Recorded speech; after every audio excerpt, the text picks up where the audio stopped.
All right. Thank you all for joining us this evening. Um, Sorry for a bit of delay. We were just making sure things went well technology-wise. Just a few housekeeping things first.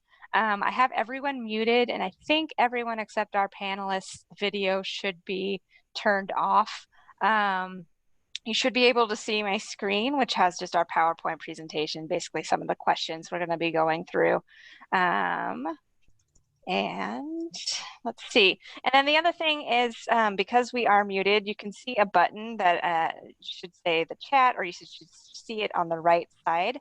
And if you have a question that you want to ask our panelists, please type it in there and I will relay it to the group. And that is sort of the housekeeping logistics. Okay, so to get started, who do we have tonight? I'm Liz Julian. I am the moderator. I work in career services. We also have Dave Beck, director of the School of Art and Design, who is helping doing the moderation over from Facebook. And if we could have our panelists introduce themselves, but beyond just your names, if you could just talk a little bit about your career path so far, where you started, what do you do, that sort of thing. Erin, you want to go? Uh-oh. Let's see. Oh no, he's muted, I think. I see him. Unmute. There you go. Oh, perfect. So people can hear me? Yep. Yep. Okay, wonderful. So hi, I am Aaron White. I graduated from Stout in Industrial Design in December 2017. So a couple of years ago, I had one internship at Johnson Health Tech in Madison, Wisconsin. That would have been, I think, the summer of 2016. And then I had a second internship at 3M the summer of 2017. And then they transitioned me to a full-time position there. So I've been there for a while. I've worked on a lot of different things there, from bandages to kind of command things. Right now I'm focused on stationery and office supplies. So basically the Scotch and Post-it brand and kind of all the things that fall under that umbrella. So it's my quick background. That's awesome. Yeah, I'm Grace Pederson. I also graduated December 2017 in entertainment design, concentration in animation. And then I also had a couple internships during school.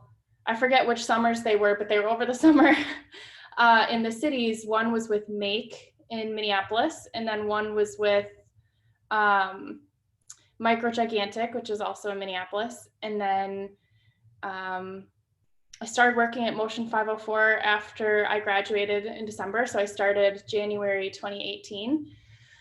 And I worked there until this last fall, where I went freelance, and then I've been contracting with Ordinary Folk up until now. And they're an animation studio in Vancouver, BC. Yeah, it's been fun. That's it.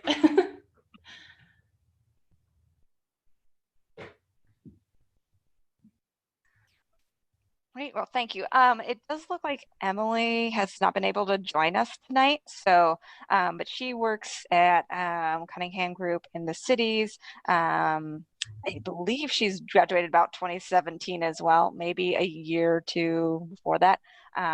So unfortunately, she can't make it though, or maybe she might join us later. Okay.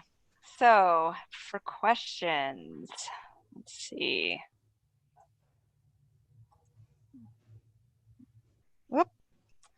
Well, just to start, what do you wish you had learned in college, but maybe you didn't? Does it matter who goes first? Just jump on in. Okay. That's a tough question, kind of. I think it's hard to answer because I didn't know exactly what kind of work I'd be getting. I graduated in animation, but now I'm working as an illustrator and designer for animation.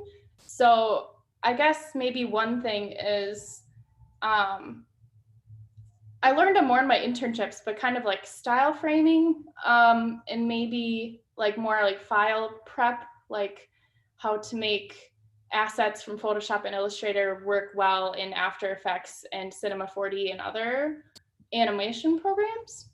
I don't know, maybe that's it. I I will have to agree with Grace on. I was looking through the questions before this started, and this is probably the one that stumped me a bit. But because there's a lot of things that I didn't learn in college, but you can still keep learning things, especially in our fields. Creative fields. There's always new tools to use and always new things to pick up and learn. So continuing learning is, that's one of the nice things, is that if there's something that you didn't learn in college, you could still learn it. There are things, basically things that I learned closer to graduation that I wish that I had known earlier. And those things kind of being the importance of, portfolio and internships. Things have kind of worked out in my favor. I have a job that I really like, but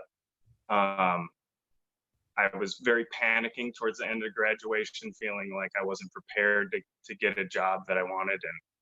And so I guess in hindsight, maybe being a bit more proactive and building my first portfolio, because it's always going to be crap. Your first one, your second one will be crap too, most likely.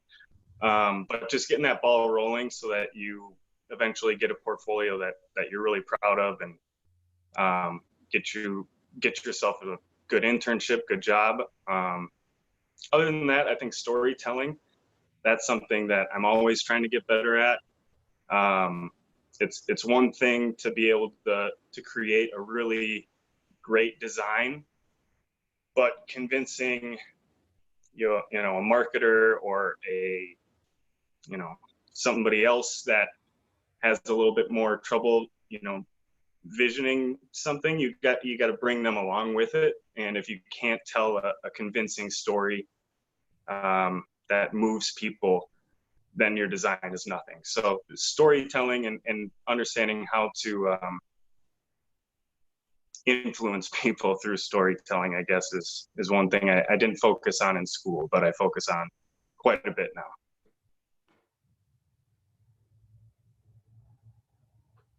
Great. Let's see. Kind of along those lines, how long did it take you to find your first job, and what sort of resources did you use?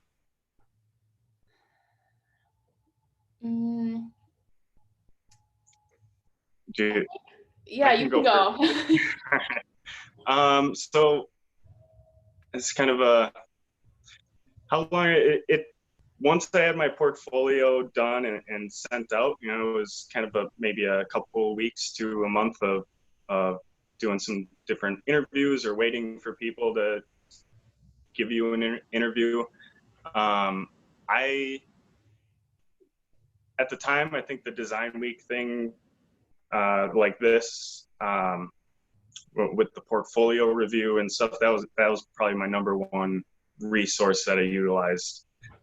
Just being able to get my portfolio in front of, the people that are looking at portfolios and have them tell me, what's working, what isn't. So that would be the number one resource that was the most valuable. But it can take some time in the spring. So how long did it take to find my first job? I was kind of offered it in my internship, so that was kind of lucky. But finding the internship, it usually takes, I don't know, the whole hiring process is weeks to a month or two. So, but also just for myself, like Indeed, LinkedIn, just, I think Core 77, those are kind of the three main websites that I looked at, and it's the three main websites that 3M uses to hire to. So it seems like that's where the industry hires on, at least for industrial design. That's awesome. Yeah, I'm trying to think. Mine was a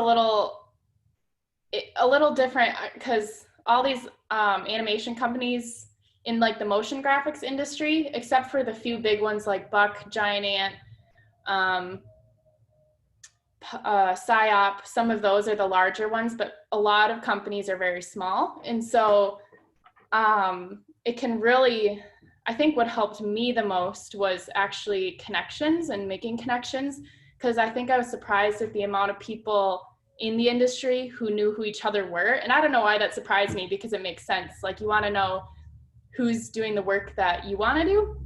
And so I got involved with Nice Moves in Minneapolis. And I hope that you guys are aware of them because they're awesome. And I ended up actually working with Emery and Alicia, who kind of helped start it. So I got involved with them, and I happened to work with, it was one of my fall semesters, and I saw an open call for an Advent animated calendar, and I just decided to apply kind of on a whim, and it was like a 3-second animation submission, and they had a little meetup event, and I happened to meet this guy named Greg Stewart, who now I work with at Ordinary Folk. So that's how I kind of met all those people, and that got me my second job. So my first job, I had a mentor through the mentorship program in Nice Moves, and she introduced me to the boss of Motion 504. And then I interviewed with him and talked with him, and that's what got my foot in the door there. So, but I definitely had my portfolio together. Like, I was able to answer, yes, I'd love to meet, after he emailed me, because I had my stuff together and organized. So that really helped. To know that, okay, here's my resume, and here's my website, my portfolio, and my senior project that I just finished. So I think that those are resources that I used that were super helpful. I refer students a lot to Nice Moves, so yay! Yay! Yeah, it's a great resource if you are interested in anything in that realm. Yeah. We have a comment from Facebook that really aligns with that. It's Justin James says, find a mentor, use LinkedIn, don't be afraid to cold call, reach out to top professionals. Networking, it really does work. It helps a ton.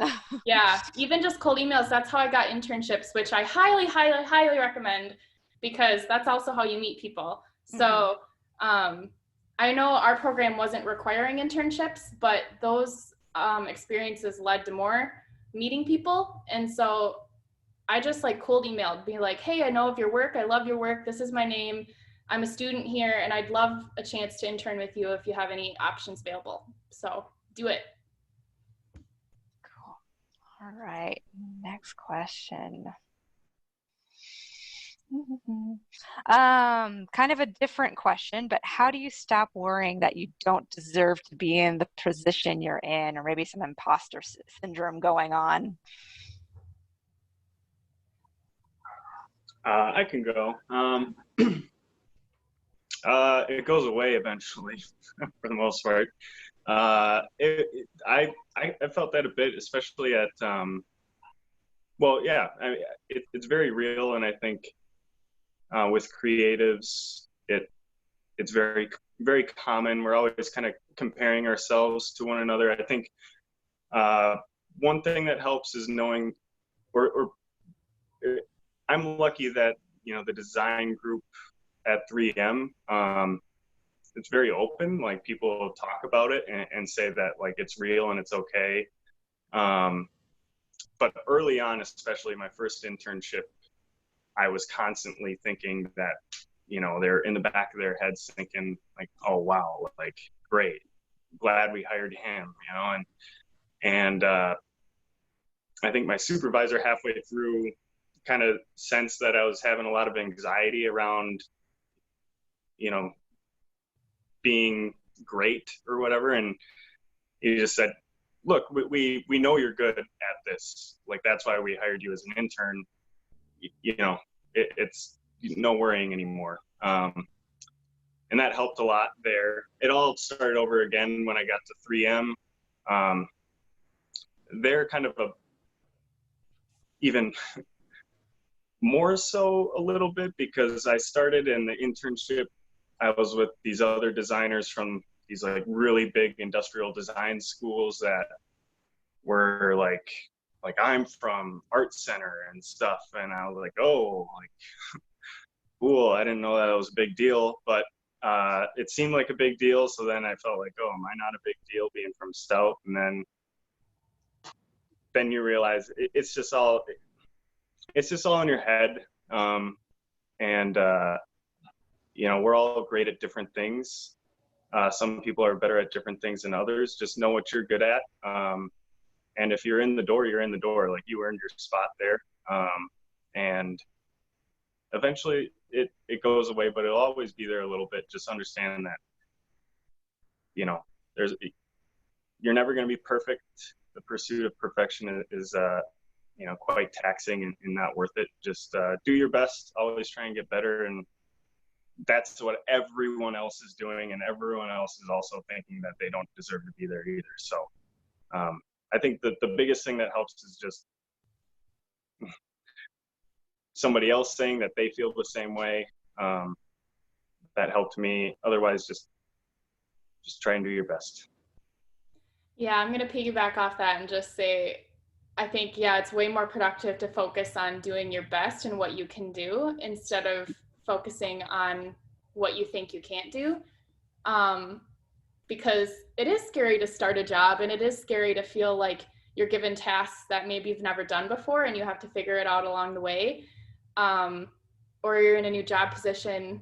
Like, I just happened to be now doing more design and illustration, and then never really focused on that solely as my position.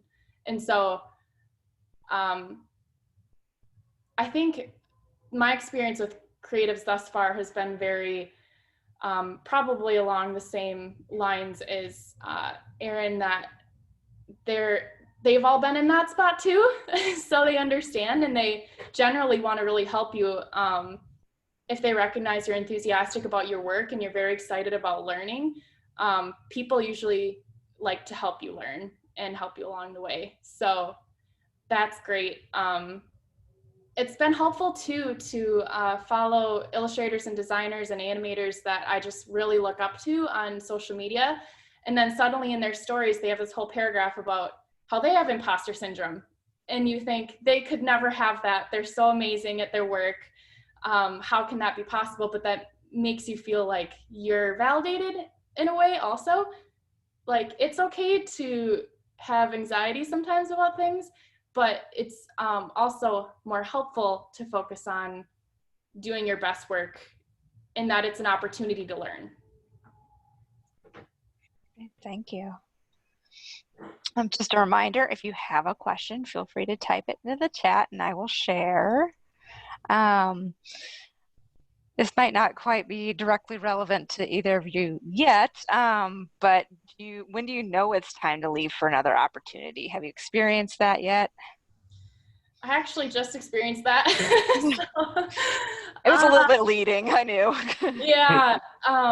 So I guess I can take that one quick right now. It was a little strange in that I think I was feeling a little bit stagnant, or I wasn't exploring what I exactly wanted to in the job I was in. But it's a great company with wonderful, wonderful people. Like, it was a job that I could see having for the next 10 years if they would have me. But then it just kind of happened upon this other job with Ordinary Folk that they were offering me total design work and illustration work, which I was already doing as side projects that I just realized I had a passion for. And so I think it was a really tough decision. And I had long conversations with my boss, who was just like so wonderful, like just a cheerleader role model, who understood that, like, I wanted to focus on those things, and that we'll keep in touch and work together whenever we can. So it ended well, and it was just kind of like, it came kind of naturally. So I think that's kind of when I knew it was time to leave. Aaron? I'm not sure because I'm not there yet, I guess. I think if I were feeling those things that, like Grace, you were just talking about, that if you're feeling stagnant, I'm fortunate to right out of college get a really good job that I really enjoy with a lot of really great people. So once maybe that the really great group of people maybe turns to a group of people I don't want to work with, or I'm feeling stagnant, then maybe, if you don't feel like you're kind of growing, then I think maybe it's time to try something else. I think there's a lot of downsides to working for a big corporation like 3M, but there's downsides to any place. But one of the upsides is that 3M makes everything, so I could get bored with what I'm doing now and possibly find a new opportunity doing different type of design work and stuff still within 3M, which is neat. And I've even expressed to my supervisors after the first couple of years that, eventually I would like to move out of product design and more into customer engagement and more experiential things. So like 3M does the 3M Open, the big golf thing. So there's a team of designers and stuff that are designing that experience and stuff like that. And it looked interesting. So, and I saw that as something that is like, oh, I didn't know people did that as a job. Well, obviously they do, but just follow your interests. If there isn't anything interesting to follow, then find somewhere where there's something interesting, I guess. But that's my long-winded answer. That's really good. Yeah. I have two questions from the chat. So the first one is, are professionals more approachable on LinkedIn compared to sending them an email? Does one feel more professional over the other, or does it just vary? I can tell a story about how I stalked Aaron through LinkedIn to get his email because his name's too common to find at 3M. Well, that's I guess, I was being tracked down on LinkedIn, and the problem there is that I don't really go on LinkedIn very often, so I didn't see a lot of messages. If you happen to stumble upon someone's email, just email them. Everyone's checking their email all the time. So I know some people that I work with that post things on LinkedIn all the time, and I just don't really use LinkedIn. So that being said, if you don't have my email and you find me on LinkedIn and want to ask me a question, go for it. I don't think, it depends on the person. If the person's a grump, they're not going to respond to you on either platform. If the person's nice, they would love to respond to your email regardless of where you reach out. But professionalism, neither way seems unprofessional. I will say, when I was at Johnson Health Tech, there was a Stout student that just showed up at like the front desk and wanted to do a portfolio review. And the people I was working with were kind of like this kind of, like, at least email us first or something. So showing up unannounced may seem like very eager and like a good thing to do, but in that situation, they were kind of off put by it. But a simple email or LinkedIn, either one is fine. I think it probably depends. I'm not sure. I don't want to say this, but I also don't check my LinkedIn very often. I'm probably easier reached through email. A lot of studios will have like info at blah, blah, blah studio.com or something, which are for like internships and things like that. But if you like have a connection with someone, like, you know, they work for a company that you're interested in, maybe like set up a coffee date or something if they're willing to give you their lunch hour for a quick chat or something, to kind of put a face to a name. But I had really good luck with cold emailing. A lot of the places in the cities are small enough where they're checking emails a lot, and they do have internships, and they'll respond to you. Like, I was surprised by Make. I emailed them, and I just absolutely loved their work. And they were like, yeah, okay. And I was like, okay, can I come in and interview? And they're like, no, you have the internship, but you can come in if you want. And so I was like, oh, okay. So sometimes they have an internship application process, but sometimes they might not. So it's really worth inquiring. And yeah, they check email a lot, but they also might check LinkedIn a lot too. I'm just not sure about that. Yeah. LinkedIn is what I tell people, like, if that's what you have, that's what you have. And the worst thing that happens is they don't respond. Exactly. Yeah. So it's can't hurt. That could happen with email too. They might not. Exactly. Yeah, and I just want to ahead. add, so if you email, if you send a LinkedIn and it is terrible and it goes wrong and it's the wrong thing, you shouldn't have said it. The person, I'll forget about it anyways. You can email me a month later and try again. Like, nobody, you know, we have a lot of, we're worried about the thing that we're working on or emailing back because, you know, somebody, but I've never opened up an email or LinkedIn message and been like, what a waste of time or something. So yeah, like you said, Liz, there's no risk in reaching out. This is kind of a technical question, and also neither of you are graphic designers, but how many items do you have in your portfolio? So this question is from a graphic design student.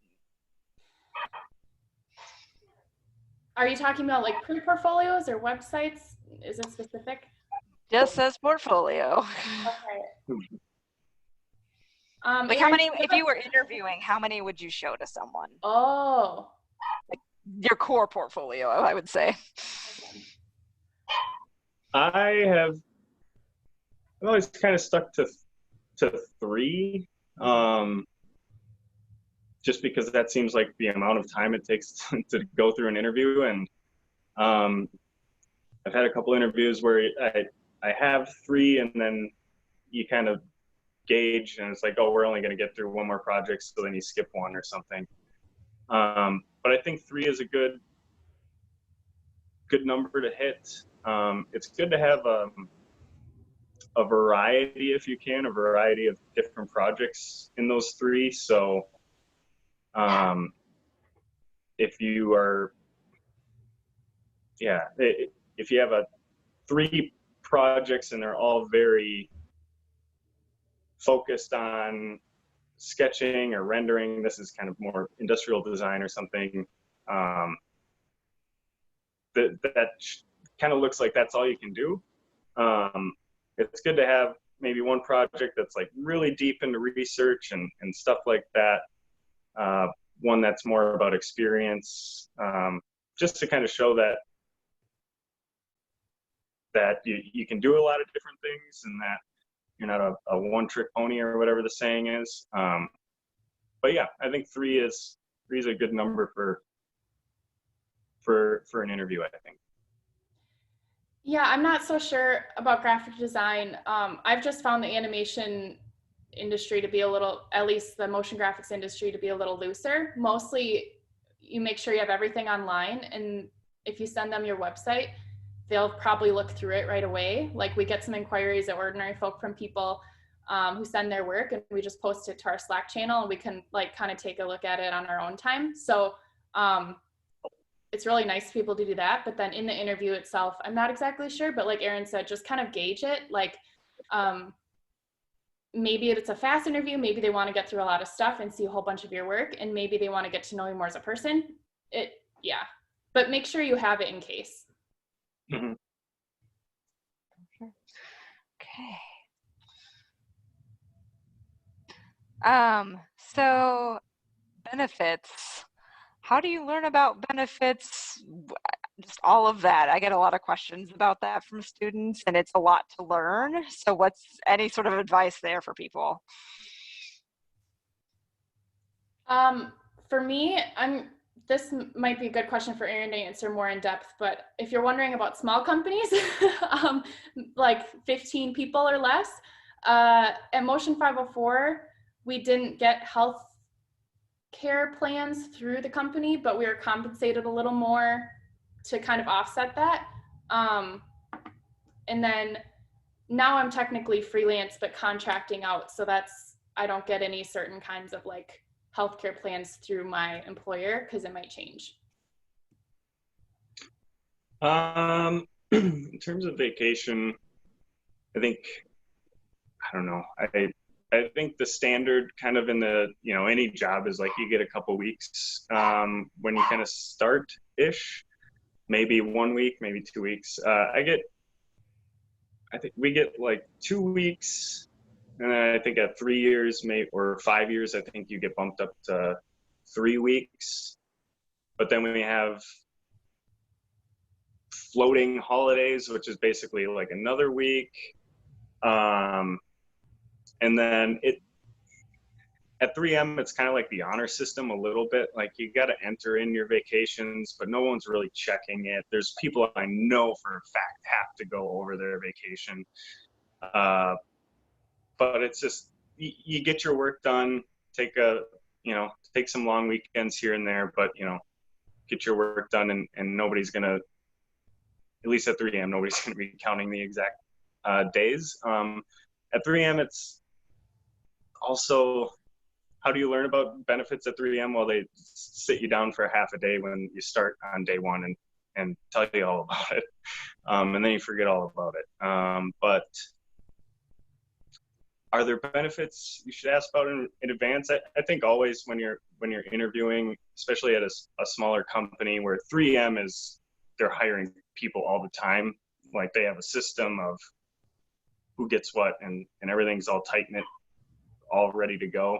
In a smaller situation, I think it's smart to maybe ask more about benefits and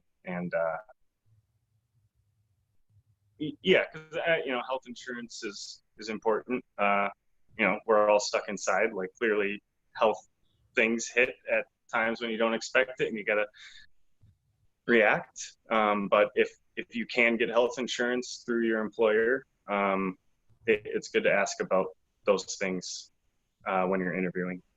Yeah, I definitely think you should know what questions you want to ask, because no one likes talking about money. It's awkward, it's weird, like you don't know how much you might want to be making or should be making, or like based on your experience. At least in this field, one of the biggest debated things is if you're freelancing or if you're starting a job, what should you be getting paid? And it gets more complicated if maybe you don't get health insurance with your job, or if you do, then like, are you getting paid a standard thing? So I don't know, just try and do a bunch of research. If you know people, ask maybe if it's not awkward or weird. But yeah, just be open. Like at your interview, if you would like to know, just have clear questions. Yeah.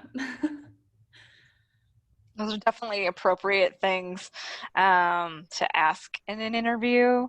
Maybe not the first one if you have multiple, but I think it's really good that we have both of you because you're basically at the opposite ends of the spectrum. Really small companies, 3M.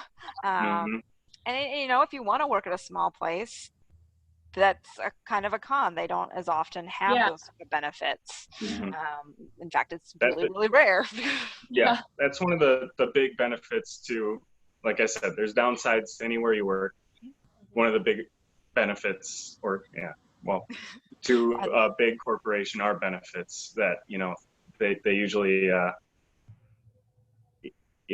they're very competitive. And I think that there's a question about either salary or something in there, or pay and stuff. But, 3M or big companies, they have teams, or they kind of hire out companies that look at Glassdoor or whatever and all those things, and see what are people being paid at, Coca-Cola or Microsoft or Amazon. And because that's the kind of pool that 3M wants to hire from, so they want to be competitive. So big corporations are probably going to try and treat you pretty well in the benefits department because of that. Mhm. Okay, so I have 2 questions from the chat. Speaking of health insurance, how have your careers and daily work life been affected by the coronavirus outbreak? Well, I kind of mentioned this before everyone actually got on. I was talking to Liz a little bit. I was actually working from home already, and thankfully, with Slack and Dropbox and file sharing platforms, it's been really easy to do that. So because the company I work for, they're all in Vancouver. I'm not living in Vancouver, but I wish I was there kind of on a day-to-day. But I didn't have to switch over very much because I was already working like that. Yeah, just working remotely. How about you, Aaron? So yeah, I'm working from home, so that's a pretty big change. But we're fortunate to have things set up to work from home fairly easily, so that the transition wasn't crazy. Like I'm able to work remotely. Like I still live in Menominee, so my commute to 3M, that's an hour there and back every day. So if there's a big snowstorm or something, I'll say, yeah, I'm working from home today, and it's really easy for me to do. There are things like right away, first day I was working from home, when we kind of all went home, was a vendor of ours asked me to give them a spec on a texture for something. So that's just like, oh crap, I don't have my book of mold tech textures to like look through and pick the texture. So there's things that are difficult and you have to kind of figure out. I ended up taking I have this charger thing, and I took a picture of it and sent them like, this texture, even though they can't really do anything with it. But there are certain things that you kind of have to have kind of an in-person thing. But yeah, there's hurdles, but so far the hurdles have been fairly small so far. It kind of helps to have a schedule, like definitely put on like work clothes or something, like don't just be in your pajamas. It makes you feel more productive, like kind of, and I'm still figuring that out too, but just kind of for your own sanity. Yeah, Slack is great. Yeah, to add to that, we have at 8:30, which like normally we don't have a start time. You just kind of get there when you get there and don't, be responsible, get to work. But every morning, I think, around 8:30, we all get together on Microsoft Teams, which is just like Zoom or whatever, and just have coffee but you still shower and stuff. Otherwise, you quickly start feeling like a scrub or something. Yeah, it definitely helps to have check-ins. We've been meeting over Zoom and things, just not even for project's sake, just to kind of be like, hey, how are you? Like, how's working from home? And then there's kids in the background of a lot of other people working at home with their kids. Mm-hmm. But we use a time tracker called Toggle anyway, so we can keep track of how much hours we're putting in on certain projects, and sometimes like they're billable or non-billable. So there's lots of applications and platforms that are helping people work from home during this virus. Yeah. I'm going to come back. I have a couple questions about salary because we started kind of touching on that a little bit. I'm going to come back to those and go to this one that's pretty much just for Grace. How available are remote opportunities for animation jobs, since that's what you've been doing? Yeah. Like recently, or just freelancing in general? I probably can answer both, but yeah. So without the virus happening, I think there's a good amount of jobs, there's a lot of people freelancing of varying skill levels. I don't exactly know. I didn't ever really get to the part about finding lots of different work from people. I was taking side freelance projects if I could work on weekends and things before, and either someplace will reach out to you, like over Instagram or something I just would do illustration on the side and post like my passion projects, and then you might get an inquiry based on that, like, oh, I like that style, we need some illustrations for like our medical platform or something with that, and you're like, oh, okay, I can do that. And so I got a book called The Freelancer's Manifesto, which I read through, and I thought was super helpful. Some people might have different opinions, I'm not sure. But when I left 504, I went directly on contract with Ordinary Folk, and thankfully I've been able to keep working with them. So that's been awesome. But a lot of it's connections, I think, and then a lot of cold emails. I believe freelancers have been reaching out to our producer via email, maybe LinkedIn too, about possible opportunities. I think a lot of people are losing work because of the virus. People are stopping projects. So a lot of people have been reaching out. But in general, that's how they would also be reaching out as well. So I imagine if I wasn't under contract with Ordinary Folk, I would be doing cold emailing. So. Okay, so salary questions. How do you figure out your starting wages? And it's kind of, I think Lindsay wants this one for freelancing, so I might actually save that one for tomorrow evening. But the other question was, how would you, well, let me ask it this way, because I did on the question sheet. Did you negotiate your salary when you got hired, and how did you do that, if you did? I did not. Mostly because, I mean, they gave me the offer as an intern. You know, I really didn't feel like I had any sort of leverage at all. I think it's a little bit different being, you know, maybe freelance in that sense. But yeah, for me, I didn't negotiate.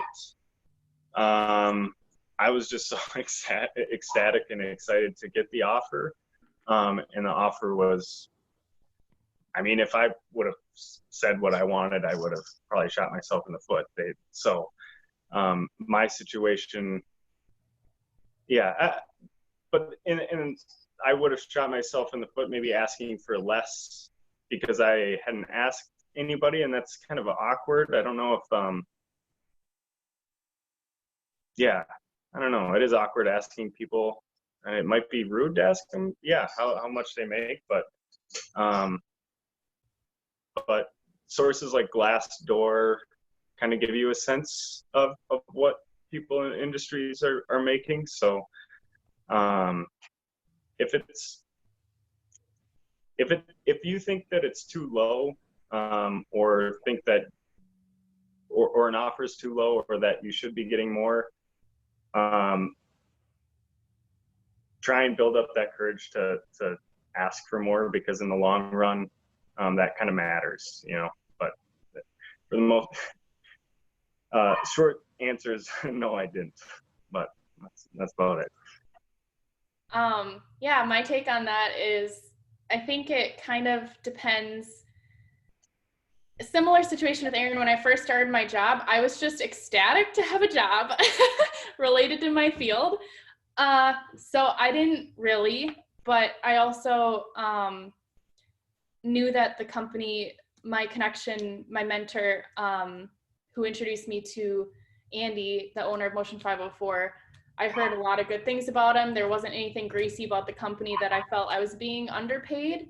I think I was being well compensated, and that's just kind of the kind of company they are. They're just really genuine and they value your work. So there might be freelance opportunities that come across that look shady and it looks really cheap for the work they're looking for. Like, just kind of research where you're applying and who you're like, who you're interviewing with. But most people, I mean, if it's a competitive market, like Aaron said, they're going to be paying you, I think. But wasn't in a position I felt to negotiate until I kind of had to talk about money again when I was coming into Ordinary Folk. And that was a little different because it was freelancing. And then there's this whole big question mark about how much do I charge if I'm freelancing? Every project has their own budget. They might be similar, and one might have a budget that's really high, and one might have a budget that's super low. Like projects come in, and sometimes I don't know much about the business end, but sometimes we're told that, yeah, we had this potential project. It seemed super cool. The company, we've worked for them before, but the budget was like laughable, and so they don't take it. Or sometimes one comes in and it's maybe a tight budget, but be a really cool project. So if you have the flexibility or working with a company that's doing that kind of thing, like sometimes you get to hear things behind the scenes like that, but as far as like a steady salary goes, Nice Moves has a salary questionnaire they send out to industry professionals and freelancers every year. And so I think that was updated recently, and I think it should be on their webpage. So you can kind of see the demographics and how many years of experience people have and what they're getting paid on average. That's super helpful. Nice Moves is awesome. So yeah, I think I'm still kind of unsure about the whole freelancing world, but my mentor, I had a long chat with her when I was switching to freelancing because she's also freelancing, and it depends on the area you're in.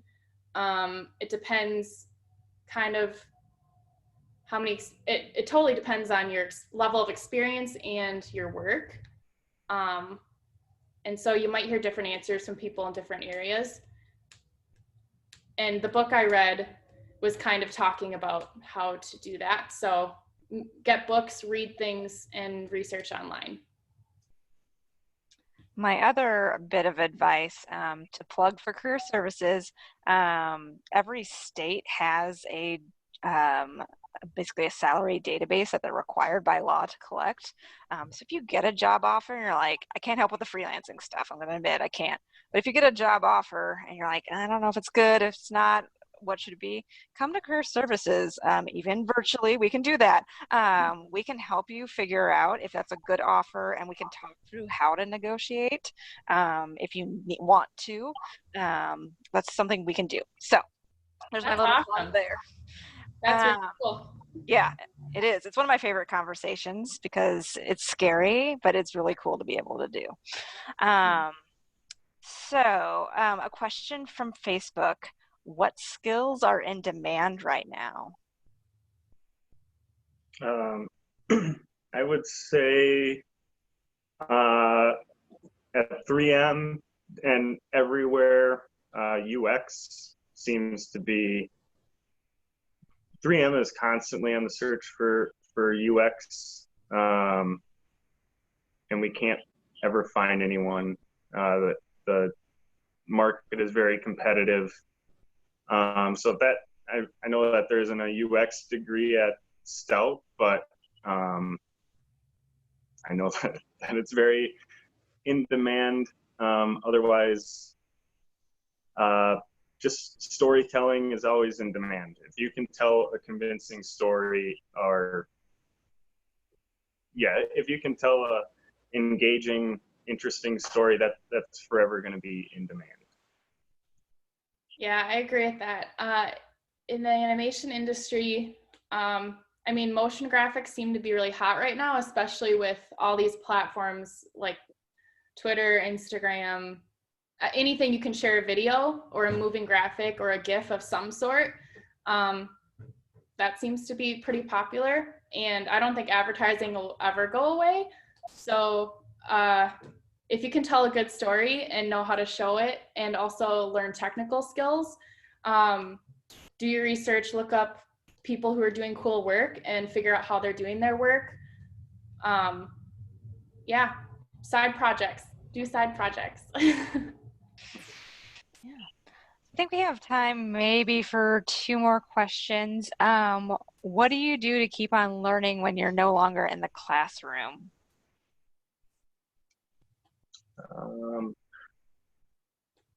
I keep on learning just I guess stay inspired is the main thing. I follow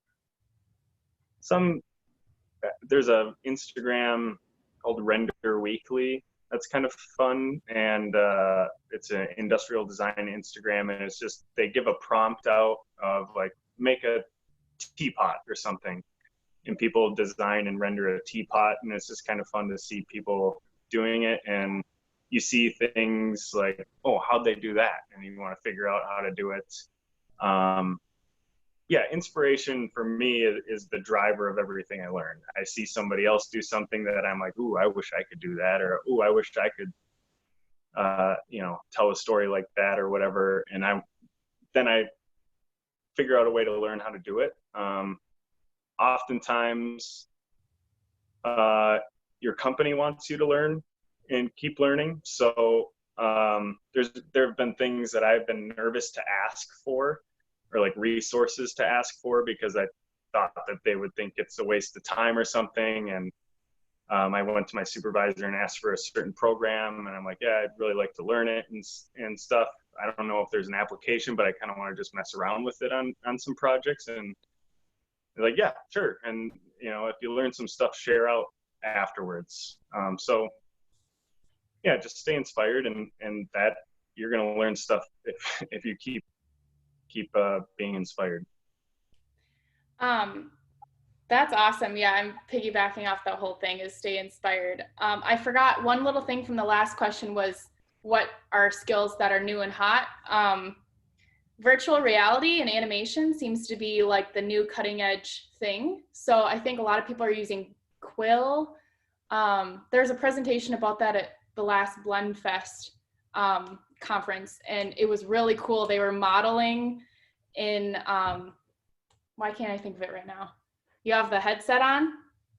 Do you know what I'm talking about? Yeah. And then yeah. So basically, using the controller and like making mountains in front of them, and then like waterfalls here, and you're like in that space. And then they took that and brought it into their, I think they're using Cinema 4D, brought that in as like a 3D file and used it as an environment in an animation. So like lots of different new ways to make content. So that's the most experimental thing I think I've been seeing in animation. But going to this question, what do you keep on learning? Follow people on social media and follow their websites, save their websites for future reference as inspiration, and keep up with what they're doing, because like I've noticed on Instagram, I just follow a bunch of like illustrators, animators, and sometimes in their stories, they do little mini tutorials. They save them to their highlights on their Instagram feeds. And I know there's lots of other platforms. I just happen to look at that one a lot for inspiration. And I'm a huge Pinterester.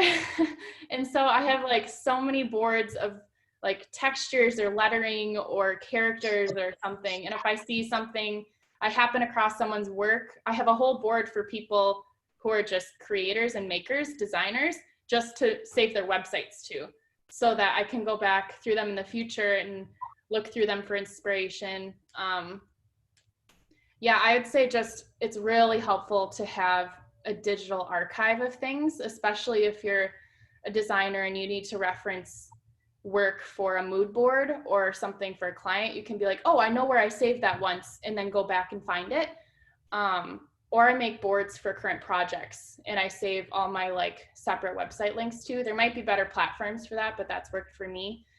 And then I also am a really big proponent of, and I've been meaning to make one for a long time, but I haven't because I've been kind of busy, but like side projects. If you just find yourself with, maybe during this virus, you're at home for a long time and you have some downtime, it's a good opportunity to do a passion project or something that you see someone else do online, like Erin said, oh, I really wish I knew how to do that. And then make like a little schedule for yourself, or goals to hit. So maybe you have storyboards in place, and then you make style frames at this date a week later, and then you figure out, talk to some people about how you animate it, and then see what their advice is, and then you work on animation. Like it's helpful to have deadlines and stuff, or else you're never going to get that done, but it's helpful to do. And it's helped me to post to social media just so you have like something keeping you going. But sometimes that's frustrating too, and also can be kind of a creative block. So don't feel like you have to post, but if it helps you to post and keep posting your work, that's awesome. Okay, well, we're basically done. Just one last question. If you were to have people walk away knowing one thing or learning one thing from this panel tonight, what would you tell people? No pressure. I have to think about that a little bit. I could maybe start.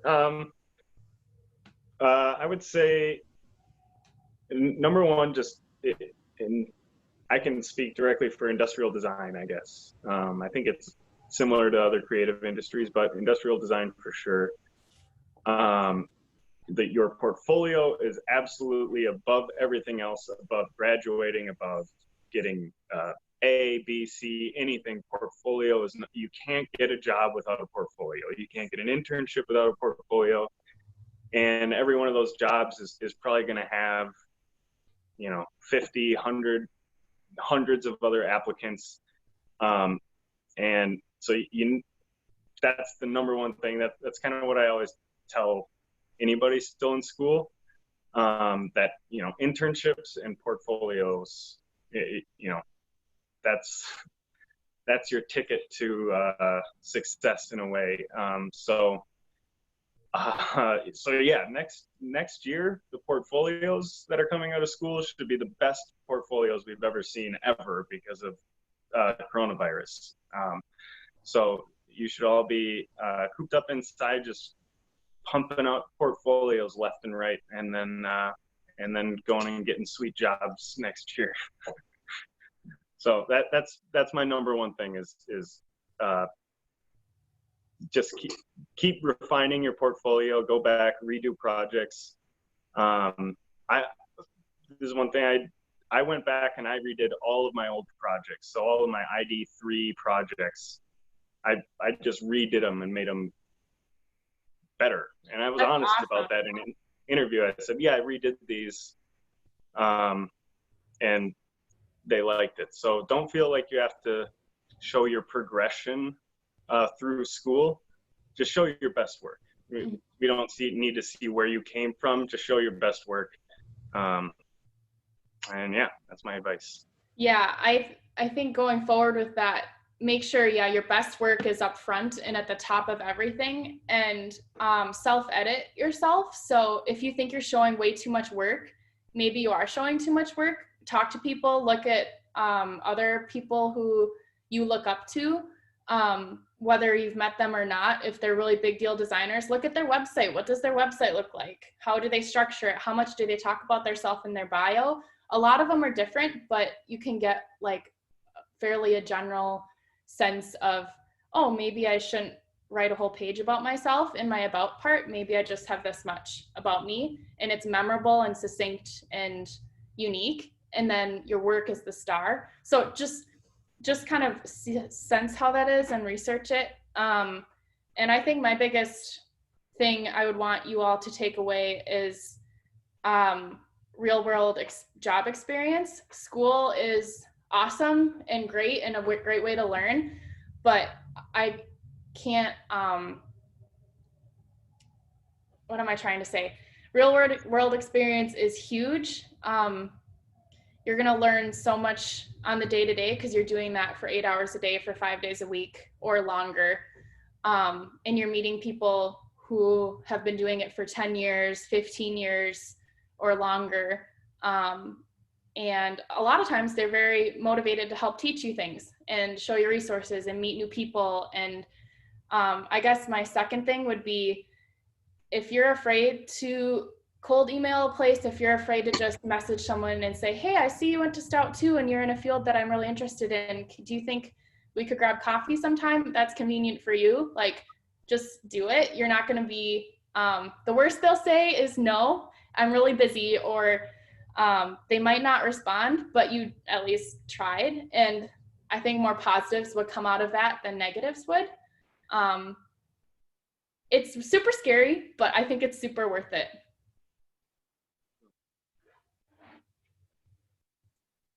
All right. So thank you so much for joining us this evening. I did just want to put a plug in. Tomorrow evening, we're doing a panel like this on building a freelance career. And I know there were a lot of questions for Grace. So if you have those questions, come tomorrow evening. We're going to have people who just do freelancing. Well, one does full-time work and freelancing, and then people who've just started freelancing, people who've done it for a while. So it should be a really good panel.